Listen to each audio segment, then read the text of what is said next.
You want to scream, but you can't. It feels like your eardrums are going to burst. We are renegades, this means war.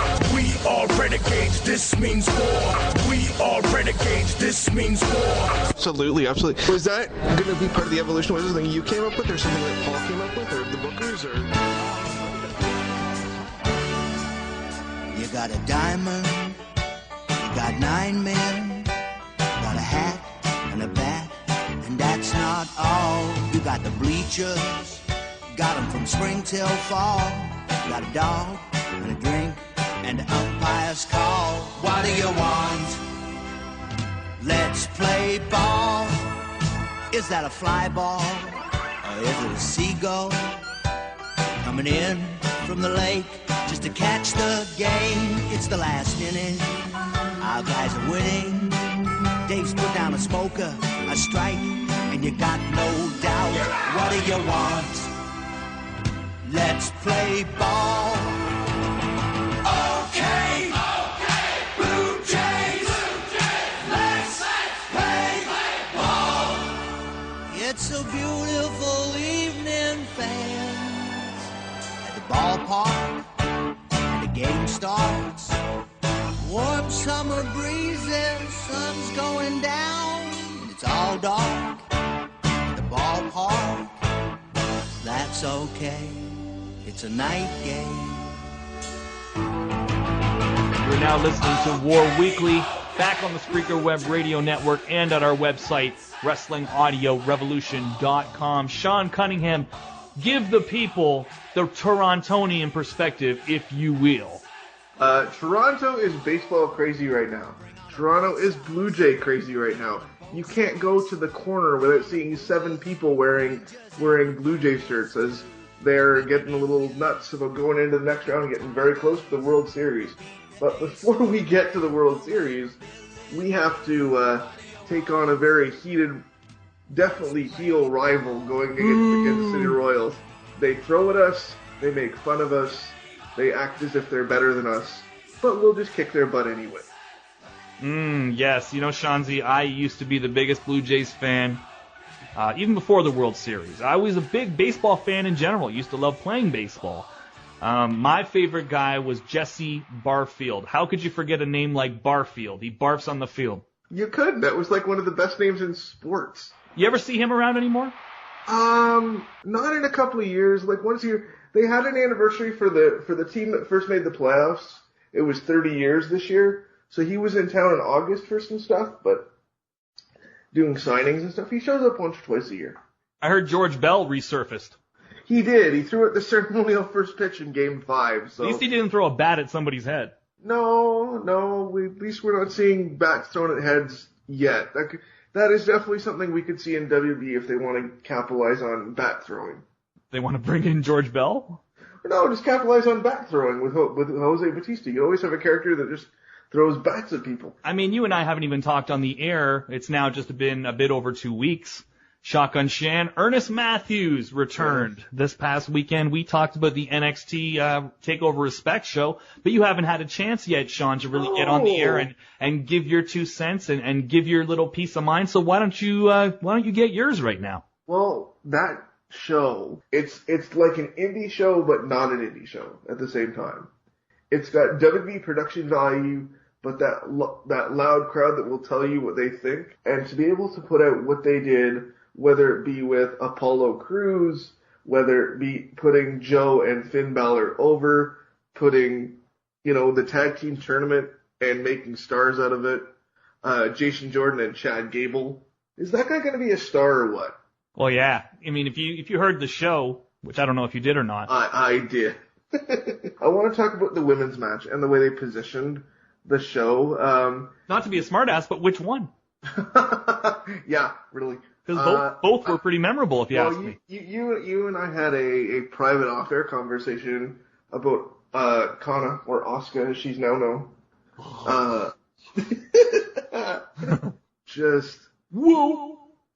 Yeah, very good. Joey Lawrence, very nice. Okay, Jimmy, you know what to do. Cue it up. Got about an hour. Okay, sorry, go ahead. No, just to watch her kick and suplex people, and the energy that she has, and the crowd was with her the whole time, and it's like she just killed poor Dana Brooke. And then just the 30-minute Iron Man match, and how that crowd played a role in that, how energetic that crowd was, and how awesome it was. And they did the Iron match the way that you could do it without.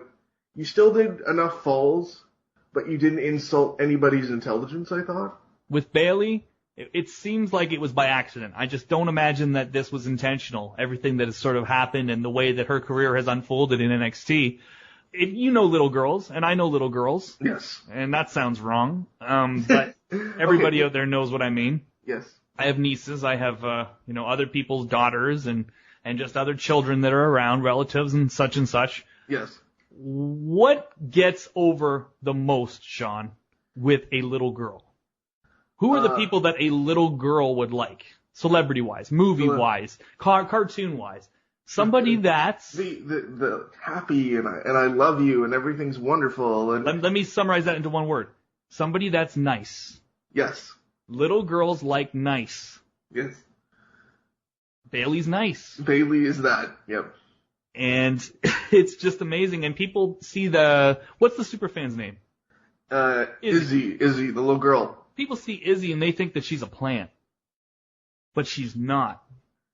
That is a real fan, super fan of Bayley's that comes out to see her all the time. Everybody knows her. Everybody in the building knows her. Yeah. But the thing is that there's not just one Izzy. There's just the one that you see at the front that, is obviously you want on camera because they're crying and everything like that. And I read people online that legitimately thought that was a work and that she was a plant. That's not a work. That's not a work. No, that's how that girl feels. That's how she feels about Bayley. And there's a lot more like that. And you can hear them in the crowd. They're there. But once NXT perhaps runs its course, how is she going to be handled on the main roster? Is Vince going to understand nice? Is he going to understand how much money can be made with nice? No. I mean, you really think about John Cena and why he got over so much with the young boys. It's kind of the same thing. He's nice. You know a little more about the Japanese culture and the way they treat their wrestlers and even their women than I do. You have a little more exposure to it. At the end of that match, they gave both girls flowers and the entire roster stood there and cheered. Is that something they took from Japanese tradition, do you think? Yes, it is. And Shan said to me, he was not offended, but he thought it was a little inappropriate that after such a serious, hard-nosed match that they had, where they really established them as wrestlers. Not that they needed establishing, but you know what I mean? They were presented as wrestlers. Again, maybe it's the fact that I've watched so much of the All Japan women's wrestling lately. And the fact that, let's face it, you give girls flowers. When I give my wife flowers for anniversary, she doesn't look at me like this is sexist. She doesn't look at it like, oh, you're treating me differently because I'm a woman. I wouldn't give you flowers. She takes the flowers because she's a woman and it's the custom. Do you know what I mean? Like it or don't like it. She likes it. And I'm sure the same with you. You give your girlfriend flowers for her birthday or anniversary. She's not looking, her first reaction isn't, you're being a sexist, is it? No. It's not. She takes it as a sign of gratitude. But I guess it's different when you're in there doing a physical thing. And I wasn't offended. I understand a little bit of the Japanese culture as you do with wrestling. So I looked at it as they were trying to pay respect to them. I didn't look at it as sexist at all. It was, you're doing what they do in a culture where they respect women's wrestling more than they do in North America. And I think that's fine. So what about the fact that it was called an Iron Man match? Was that something that should be more offensive than giving them flowers? I suppose, but you know what? I think some people I think political correctness is kind of taking over a little too much. Yeah, you could have called it an Iron Women match or a 30-minute marathon match or whatever you wanted to do. But you know what? At the end of the day, it was a 30-minute match with multiple falls in it, and it was good. It was very good. So if you're going to get offended by now, you probably shouldn't be watching. The things that led up to it didn't do it, but the flowers did. The years and years of pudding matches and mud matches. But again, a wicked show. Yes. A very Japanese show, really, when you think of it, and you think about the tag team tournament, and that was a scene right out of the end of a Super Junior or the end of a G1 as posing there with the trophy and having the only thing they needed was the photographers to come in the ring. And they didn't come in the ring. They stood outside. That was the only detail. That was the only detail. What did you think of seeing Cody be very serious and dignified? Do you think they'll get away from? No. You think they'll get away from Stardust? No. Because I think they're going to get away from Stardust, but I don't think it's because of anything that happened that night.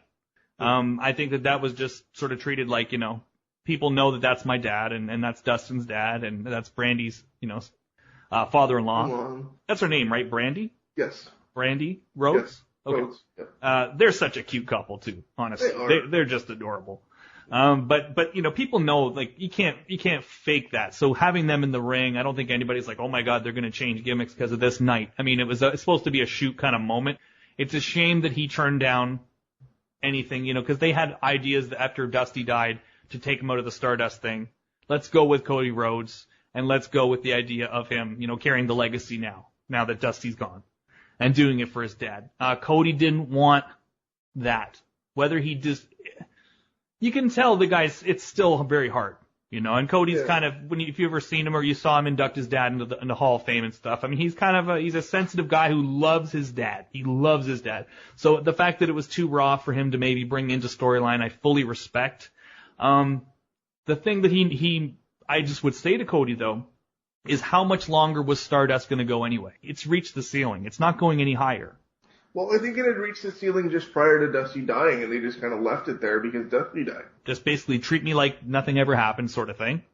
And because of that, he's now in this gimmick that's just not going anywhere. But then you see him at a thing like this, you tap into who he really is, which is the number one problem with WWE right now, is that they're not able to tap into who these guys really are.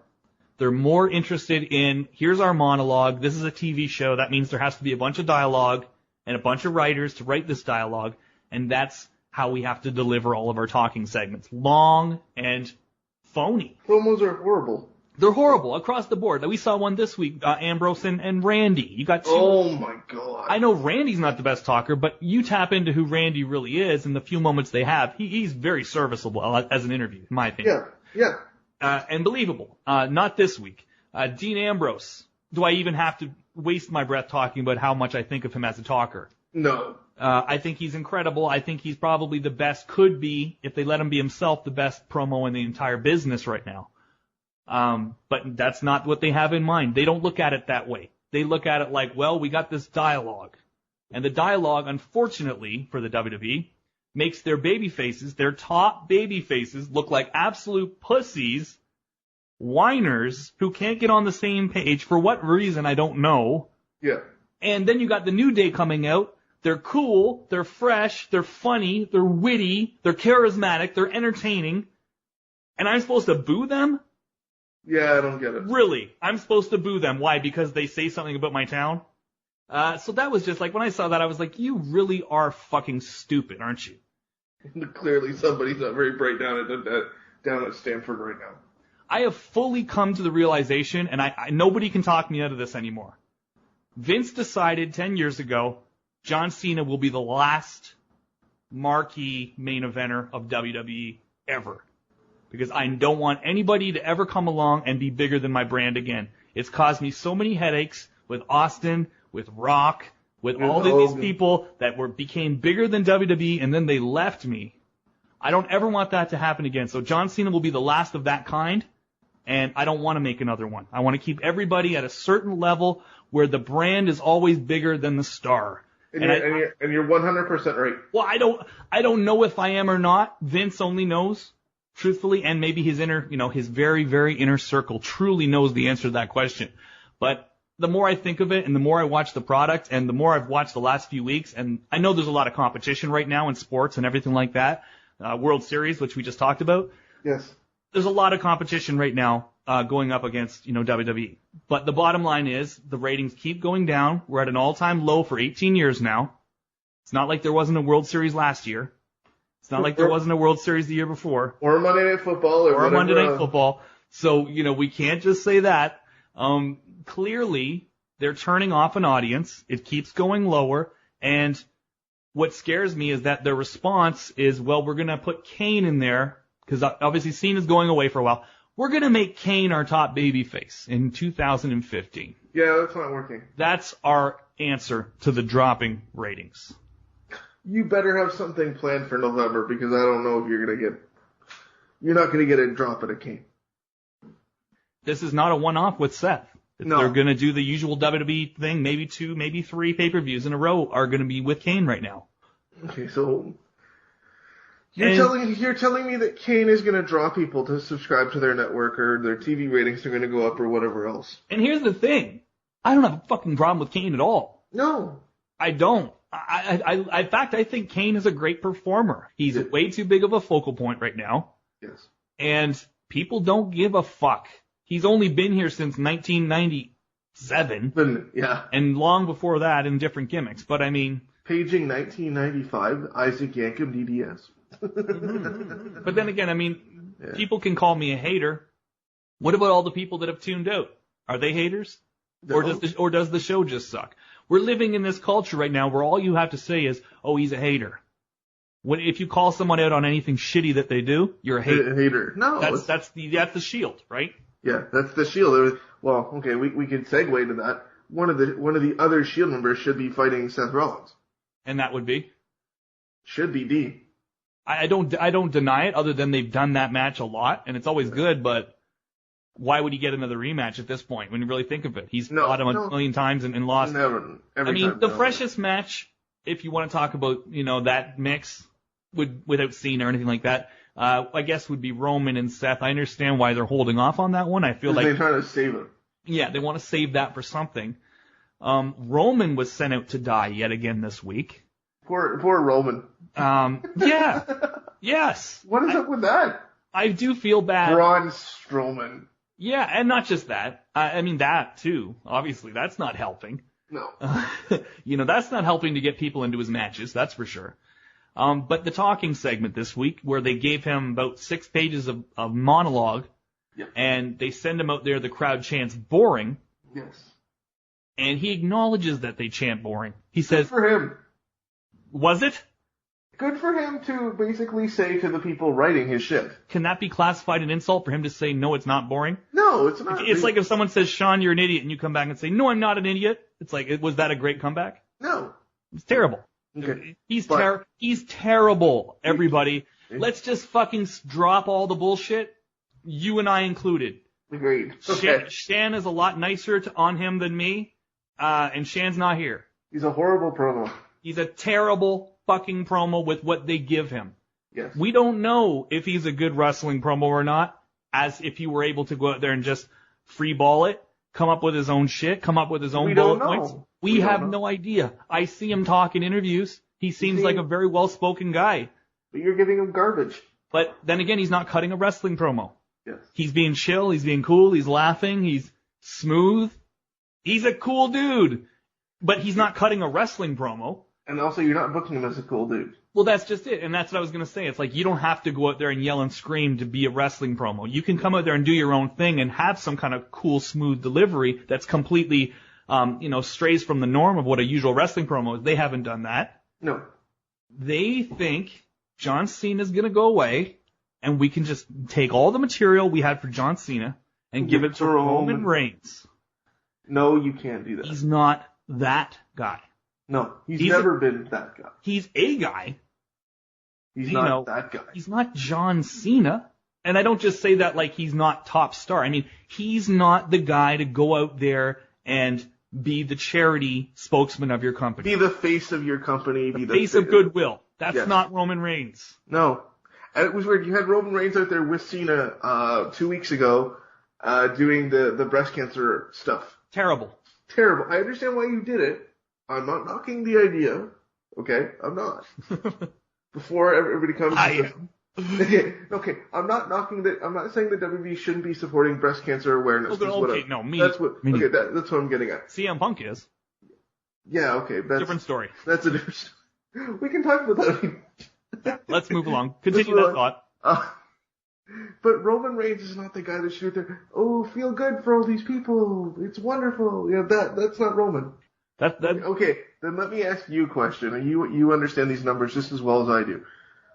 Who should be the next guy? On that roster, Yes. you don't have anybody. You don't have anybody to step into that role. But I mean, you have to make your own lane. You know, I don't think that the guy that follows John Cena should be like John Cena at all. No, I'm not saying that. No, but that's a really big point, because the fact is that when in history has that ever worked? No, it's never worked. They tried that. They didn't follow up Hulk Hogan with another Hulk Hogan. They tried. Luger. Did you even have to say it?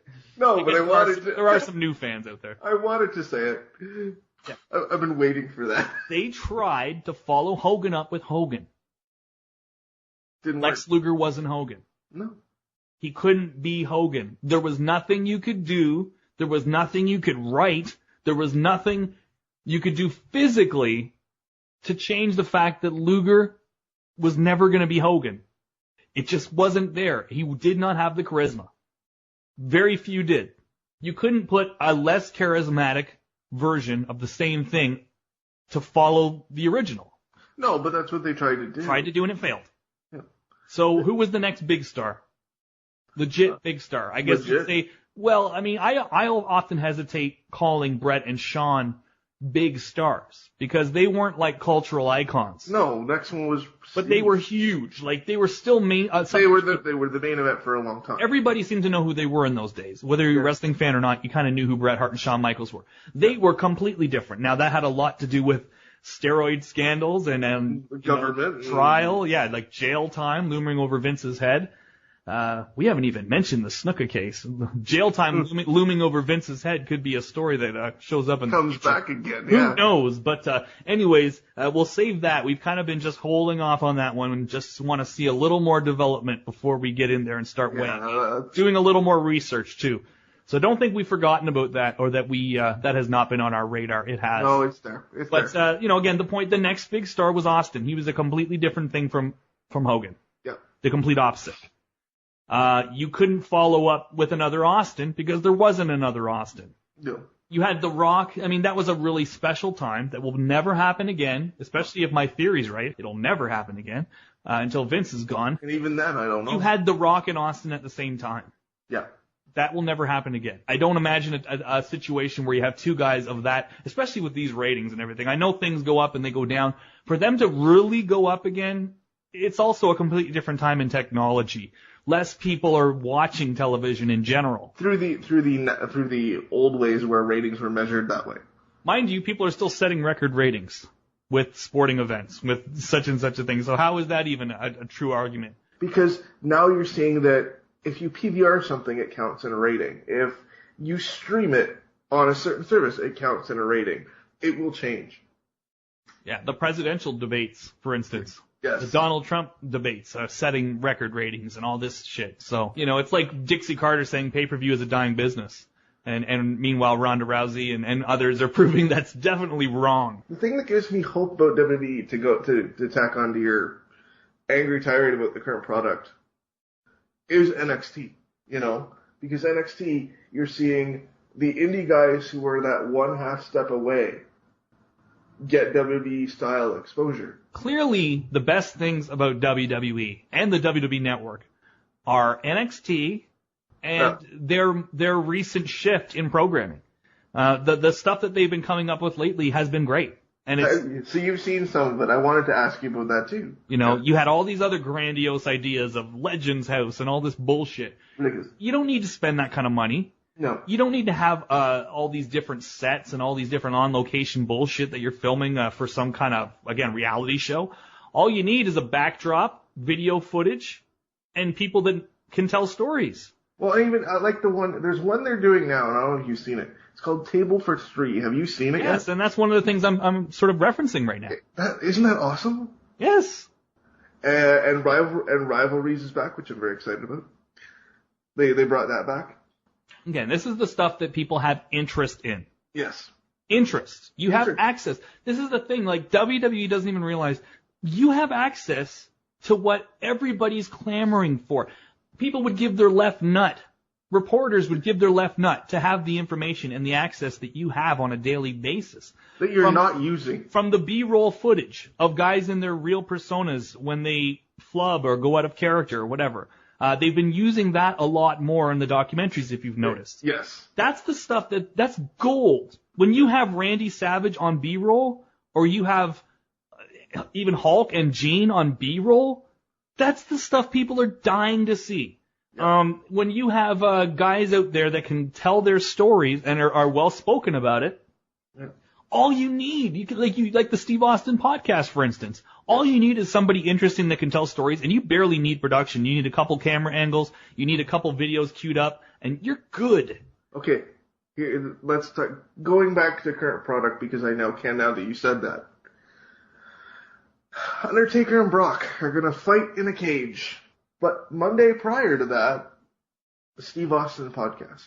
Probably a bigger deal than Brock and Undertaker fighting in a cage. Is Brock talking to Steve? It's obviously something that in the back of everyone's mind is there. But does anyone really think it? Like, do you really think, Sean, in your gut, in your intuition, can you honestly say you think more than a 50-50 chance that Steve Austin will be out of retirement wrestling at WrestleMania? No. Okay. We can entertain these ideas, and they've certainly given us things to stimulate our imaginations. And having Brock on there after what Heyman and Steve did last time, having Brock on there with Steve, and I think a lot of people are, it's not like it's a dead issue. It's not like it's something that is impossible. I just can't imagine waking up on Tuesday morning and seeing, angles started between Lesnar and Steve. No. But at the same time, I can't completely rule it out either. And if it doesn't happen this year, and if it doesn't start on that podcast, it's not happening. He's never coming back. If I'm coming back, it's this show. That's it. Yeah, and that's it. But I mean, this is the one. Yeah. This is the year, especially with the growing trend of dropping of ratings and everything. I mean, people, don't fool yourself into thinking that things can't go down again for a while. Because it can. We shall see what happens regarding this pay-per-view. I mean, we got Kevin Owens versus Ryback for the IC title. End this feud. That's all I'm going to say. You can have another match just as long as Ryback doesn't win and they don't continue. I'm fine with it. Poor Kevin. Poor Kevin from the standpoint of it's absolutely ridiculous what they've done to him on commentary, coming obviously straight from Vince. Yeah. And the fact that Ryback's talking about his conditioning, Ryback's talking about his cardio. Really? This is an angle in 2015, really? Really. Here's an idea. Why don't Ryback, if you're so fucking tough and if you have such good cardio, go an hour. Go 20 minutes with him. I guarantee you don't make it. I guarantee you Kevin Owens is running circles around you. So Vince, maybe you should find a better spokesman for cardio than somebody that can't go more than 8 minutes. And I don't see how anybody could come out and say, "Oh, you're being unfair." No, because they've had Ryback go out of his way to talk about Kevin Owens' cardio, and I don't recall Ryback having these 25-minute matches with Cena 3 pay-per-views in a row that blew everyone's fucking mind. So I'm really getting pissed with that. I mean, I don't get so much upset with them talking about his physique, because clearly you look at his physique, and it's the elephant in the room. If you don't mention it, it's kind of like, well, you're not being real. But then if you do mention it too much, it goes back a lot on the whole WWE don't be a bully type shit. It's like I know it's not a woman. If it was a woman, it would probably get a lot more negative attention. But it's like you're body shaming this guy. You're body shaming this guy, and you're having your baby faces do it. It's a little bit of a mixed message, but then again, so is a lot of things in WWE and in the world of wrestling. So you got the New Day versus Team 3D. Does Team 3D get a title reign? I think eventually they do, because they seem to be really heavy on the 10 titles. Yeah. So at some point they do. I just don't know when. We got Charlotte versus Nikki Bella, the rematch there. I think Charlotte has to go over, or the whole new diva thing dies. And it's on its last legs as it is. So it is. They got to play their cards right, and they got to get Nikki out of there. I don't know how you do that. Roman versus Bray Wyatt. End the feud. Yes, yeah, that's all I got with that too. Could you switch positions with them? Easily. Would it be You worth could do doing? that. You could do that in the match coming up at Hell Yeah, in a no, Cell. that's what I'm saying. They're not going to, but you could. And then, of course, Brock versus Taker. This is the blow-off. I just can't see any other way than Brock goes over. No. One other final WWE topic before we move on to some of the New Japan stuff. We'll talk about the King of Pro Wrestling pay-per-view. And, it was the very first time on New Japan World that they have offered an English presentation, English commentary. Lots to talk about there. We'll get through that in just a few minutes. I'll also give you the lineup for the next show that will happen next month, Power Struggle 2015. But before we do, Lana and Rusev have been target of much controversy and speculation over the past week. And I think we saw on Monday, at least in my opinion, the presentation, knowing WWE the way I do, Vince is mad about this one. Was this a career suicide move by these two, or did they just not think about it, or what? I mean, they went out and they flaunted it, and Lana posted on Instagram, and I think this is a career suicide move for him. I don't know that this is something that kills Rusev forever, but at the same time, it could put his career definitely into a nosedive. That's for sure. No other kinds of entertainment in the world would have this problem. Because Twitter wasn't around when Friends was on. Yeah. But if it had been, do you think that Rachel would have been tweeting in character? No. You think Ross would have been tweeting in character? No. What's the big show these days, Sean? Let's see what to think about this now. There's Scandal would be the biggest one that I'm aware of. Scandal, do you think? Olivia Pope and all that, and Kerry Washington. Right. What's Kerry Washington's name on the show? Olivia Pope. Do you think Olivia Pope would be tweeting in character? Hell on no. Twitter? No. So this is that very strange Line where... WWE line, wrestling line, you could even say. But, I mean, everybody knows they're together. And they definitely put the kibosh on this angle real fast. Dolph is now involved with Cena a little bit. Like, what do you make of that? It looks like Dolph may be the holder of the U.S. title while Cena leaves. Right, but he was completely removed from that angle. Yes. Completely removed from the angle. Yeah. Summer cut actually a really good promo, I thought. Yeah. And saved her own ass. Saved her own ass. And she came out looking like the dominant one. Rusev, again, got punked out. And then he lost very quickly. And, again, it's going to be probably some hard times for the next little while. But I don't see WWE doing any really hasty things right now. No, he'll get buried. He may not get fired. He'll get buried, not fired. And I just think, that would be a hard one to explain. That'll be a really hard one to explain. Because they have characters that are very strong, in theory. So does Rusev. But Rusev and Lana have kind of distorted that by publicly putting their marriage out on social media. That's why Vince is pissed. It's wrong, but that's why Vince is pissed off. I don't know what they were thinking. Yeah. Part of me just thinks they didn't give a shit. Yeah. Because a lot of the reactions, how could you be so stupid, and how could you have not seen this coming? I think they did, and I think they were just like, okay, enough is enough. We don't care anymore. We don't want to do this angle. If you don't like it, too bad. I don't see how you could read that any other way. Do you really think these two people are that stupid that they didn't think there'd be any consequences? They know it. They know what the deal is. Right. So I like that. I like when people do that kind of stuff. Well, because I'm sure Lana's going, hey, I have a reputable acting career. I don't need this shit. And on that main roster, are you sure you want to get rid of Rusev? No. I think he's one of the better things on the whole show right now. They'll bury him. They're going to test him. They're going to test him. They're going to give him the Triple H treatment. Who knows? Maybe Rusev and Lana get a divorce, and Hunter and Steph get a divorce, and then Rusev could end up running the company one day. You never know. What the fuck? But anyways, now that we're in that parallel universe, let's go to another one, Sean. Can we? King of Pro Wrestling 2015. A lot of people were talked to for this job. Mauro Ranallo, Josh Barnett. If you've ever seen the Access shows, those guys are the best announced team in the entire business right now, and they're calling matches that are sometimes a year and a half old. Yeah. Josh and Mauro are by far the best. And I mean, that's not some kind of ROH co-promotion or any kind of a GFW co-promotion. That's a New Japan deal with Access. Yeah. They made the deal. How they missed the boat on not bringing them and flying them over to Japan Yeah, what's I the don't deal with have that? complete confirmation that both guys were available. However, I can tell you that I was watching the show live, which started at 3 a.m. on the eastern side, 12 a.m. I guess on the west side, Which isn't so bad. on the Pacific side. I'm watching it, and Morrow is awake, and he's retweeting the people that are saying, we wish you were there, we wish you were doing the commentary. So Morrow was very much Available. fanning the flames here. Jim Ross was talked to. A lot of people were talked to that have a lot more product knowledge than Kevin Kelly and Matt Stryker.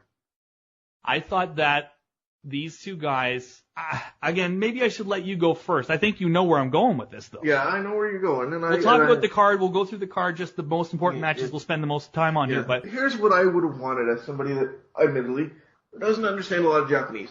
I wanted them to teach me as somebody that, yes, I watch it, but I don't know who all these guys are, and I don't completely understand the storylines or what they're saying. So as somebody, I wanted to be taught. They weren't doing that because they didn't know enough about either the wrestler or the storyline or the history, depending on what you wanted or needed.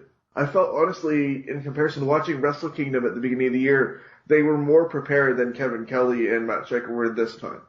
And I think that took away from the presentation of them, and it made them look unprepared. the easy answer is they were the cheapest ones. New Japan wanted to just get it on the cheap. And so they said, fine, we'll take Stryker, we'll take Kelly. That's not true. Those guys got paid well, and I understand and I applaud anybody that can make a living and get a gig like that. I'm not going to come out here and be a quote-unquote hater because they got the gig and they should have turned it down so that someone more qualified could do it. Because this is a business. If someone offers you money, you take it. You better take it or you're stupid. Yeah. So I can't blame Kelly. I can't blame Stryker. What I'll say about their commentary on this show was that not only were they unprepared, they were both having an off night. Stryker and JR had worked together quite a bit in WWE. Yes. Clearly you could tell that JR is not the biggest Matt Stryker fan. No. I thought that made for a pretty fun chemistry in a lot of ways.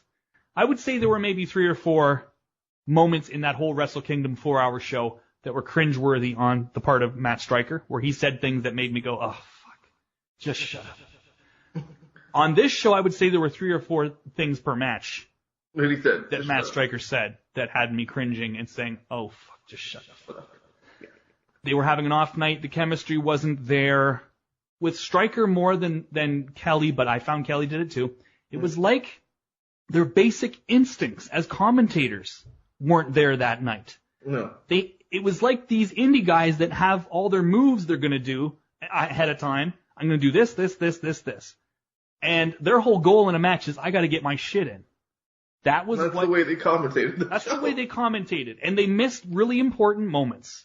There were so many times that Stryker did that. One that just strikes me, right off the top of the head would be in the Okada AJ match. Great match. Another great match. But even just like the stuff where Okada backs AJ up into the corner, looks like he's going to hit him and then lightly taps him on the chest.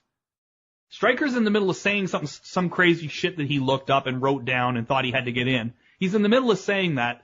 When he does the whole little touchdown part where the crowd goes, ooh, he just stops for a second. Doesn't acknowledge it at all. Doesn't say anything about what just happened. And just kept going. And then keeps going with whatever it was that he was saying that he felt like he had to get in, which really didn't enhance anything. It's okay to lay out. It's another thing when you think you're having a Triple Mania situation and that the mics may have cut out and you may have lost your audio.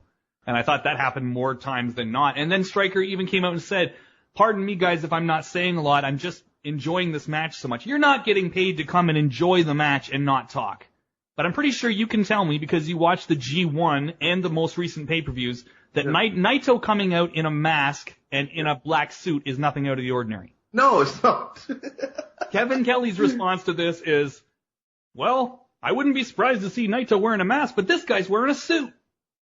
Awkward pause. Awkward pause. Oh, Kelly. Okay.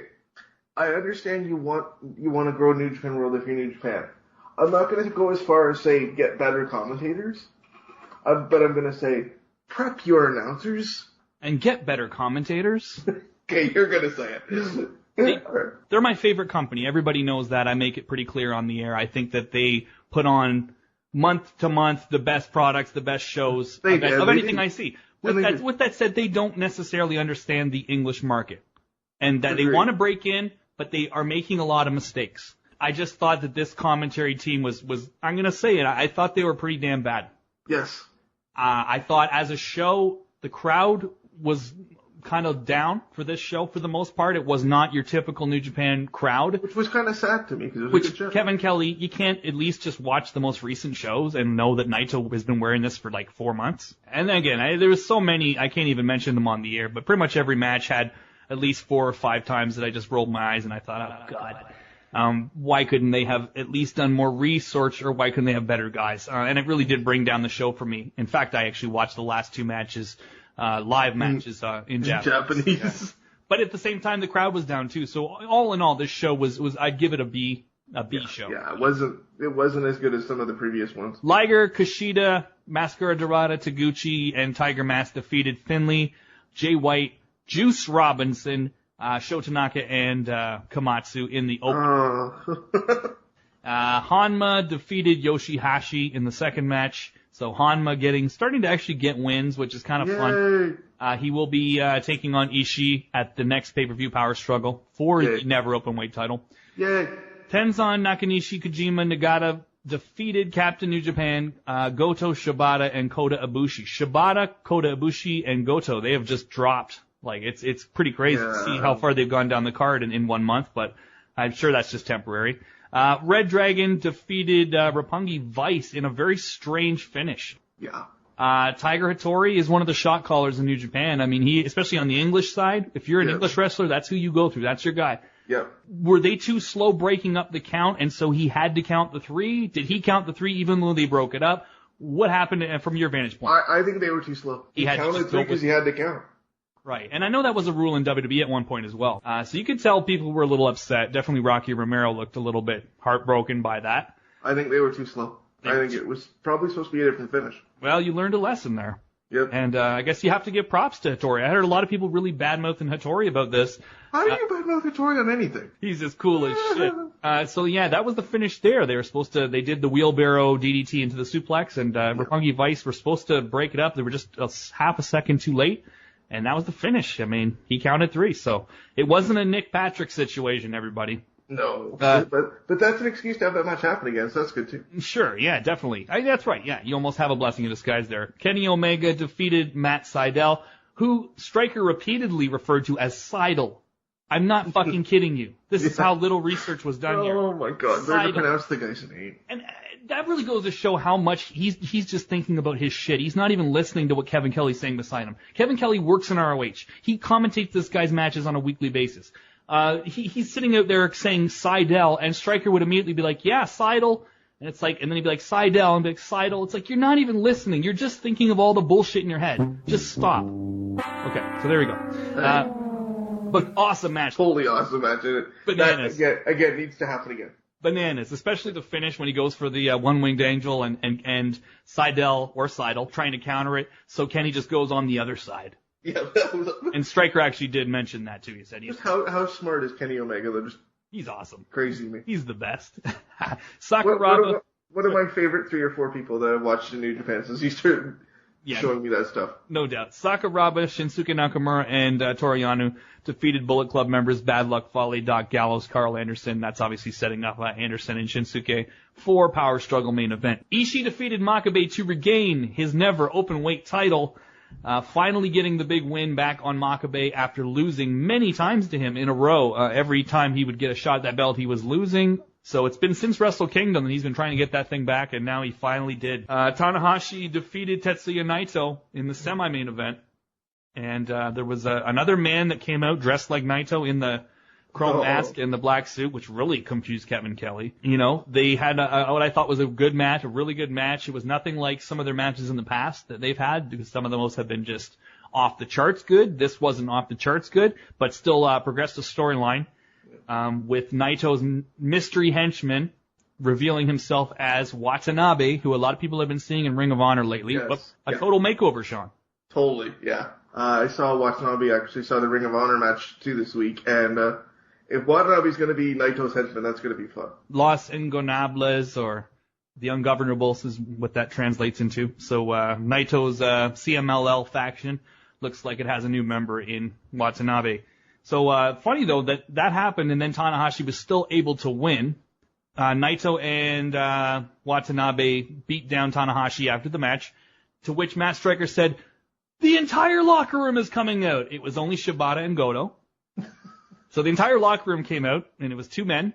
And looks like we're now positioning Naito and Watanabe versus Goto and Shibata. And I love that even though Naito lost, he's being carried out by Watanabe at the end, and he's just got the biggest smile on his face because he's just caused so much shit. He's just like, it's like he just lit the town on fire, and he's just like driving out of town, just looking back at the flames like, I did that. I caused all that. And then in the main event, like we said, Okada with Gato versus AJ Styles, who was accompanied by Bullet Club members, and they had another great match. It wasn't as good as the match they had a few months ago or at the beginning of the summer when Okada won the belt. So even with all the outside interference, he was able to retain his IWGP Championship. And Tanahashi again defeated Naito, so he kept his contract. So they were already building the Wrestle Kingdom main event there by the end of King of Pro Wrestling. Could you imagine that show if it was Moro? Oh my God. I would just hope that, somebody's able to get it through to them, that this was not the right fit for New Japan. Well, I'm sure they'll figure it out. When is the next one scheduled to be in English? I would think that that's Power Struggle next month. And Okay. Just quickly to give you the card for that, the finals of the Super Junior Tag Tournament, which will be taking place over the next month on the Road to Power Struggle shows, will happen. So it will be the 2 finalists. Goto versus Watanabe Yay. will take place. Yano and Hashi versus Bad Luck Fale and Styles. So I don't know which one Styles is feuding with there, whether it's Yano or Hashi. I hope neither. But anyway, that's kind of interesting. That's what they're doing with AJ. Just a tag match with those 3 guys. Ishii versus Hanma, which we did promote a little bit there. Yes. Tanahashi and Ibushi versus Sakuraba and Okada, which makes me think that Ibushi is somehow going to be paired with Sakuraba. So that's kind of That'll be fun. fun and styles clash. I'd like to see a little more for Ibushi, but I guess that's not the case Violent. this year. Oh yeah. It'll be good. Ibushi can do it. I know he can do it. And then in the main event, Nakamura versus Anderson for the IWGP IC title. A lot of the Chaos guys are being positioned with Bullet Club guys right now, if you've noticed, in a lot of the tag matches, as I say, Styles and Fale taking on Yano and Hashi from Chaos. I really do feel that we're on the road to Shinsuke versus AJ at Wrestle Kingdom. I think we're about ready to head out of here, and I think that you have a special Halloween Havoc edition. Halloween Havoc edition of Historical Significance coming very soon. All right, so for myself, from Sean Cunningham, happy belated Thanksgiving, Sean. We didn't get a chance to talk to you, but I hope it was a good one for you and yours. It was. Same to you and your wonderful family. From myself, from Sean Cunningham, as always, we want to say peace, love, and one more time, Shanzi, why don't you tell them the rest? Wrestling Audio Revolution. Go Blue Jays! Whoa! Very good. Joey Lawrence, very nice. Okay, Jimmy, you know what to do. Give it up, give it up, give it up, give it up, give it up, give it up, give it up, give it up.